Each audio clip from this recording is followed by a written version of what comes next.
Hi guys! Andito ako sa ilalim ng aming kanyugan dito sa harap ng bahay kasi nasundan ko yung manok kanina galing dito sa mga nakatambak na dahon ng niyog. Yan o, natuyo. Tapos sinilip ko.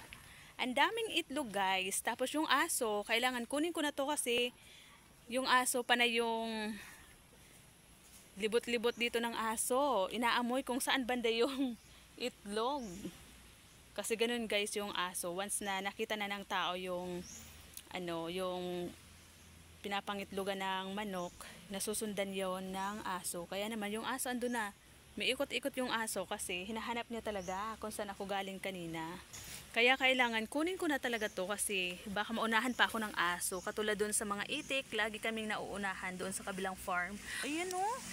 Siguro mga bulok na yan kasi nga na babad na sa ulan, ilang araw nang umuulan. Buti na lang nakita ko yung manok na kanina, ang ingay ng manok. Sinundan ko dito kasi nga ang daming manok na gustong mangitlog, walang pugad. Kaya naman kanina gumawa ako guys ng pugad. So ayan, ipapakita ko sa inyo mamaya yung mga ginawa ko.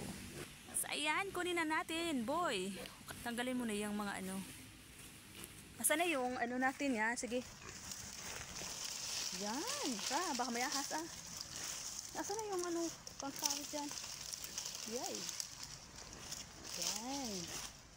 Diba? Ang ganda ng pwesto. Ang liliit ng itlog. Ayan. Diba? Hindi lang pala itik yung mga nangingitlog sa lalim ng madamo. Pati pala yung manok. Kasi nga wala silang mahanap na pangitlogan sa mga kanto-kanto ng bahay. Kasi kailangan gawan guys ng pangitlogan yung manok. Ayan, ang liliit no? Ilan yan?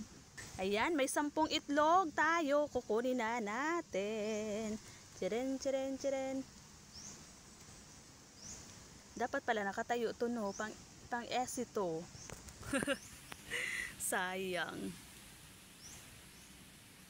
Ayan, sige na nga. I-upload ko na lang to guys. Huwag ko nang i-SC. Ang liit ng itlog, parang itlog ng ng ibon.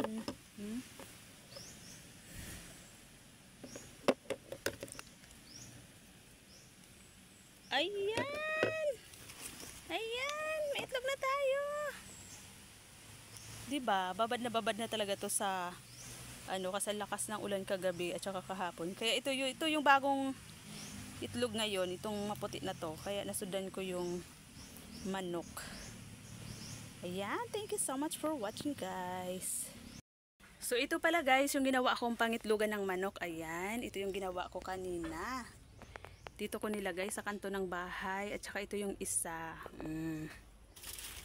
Hindi pa na tutukoy yan, hindi pa natutukoy ng manok kung saan ako naglagay ng pangitlogan nila. Aray! Ayan, diba? Andyan, magkaano. At saka dito yung isa. Andito rin yung isa. Ayan. Kailangan kasi may mga pangitlogan yung manok para hindi sa madamo nangingitlog. Kasi kapag umuulan, yun, nabubulok lang yung itlog nila, sayang din.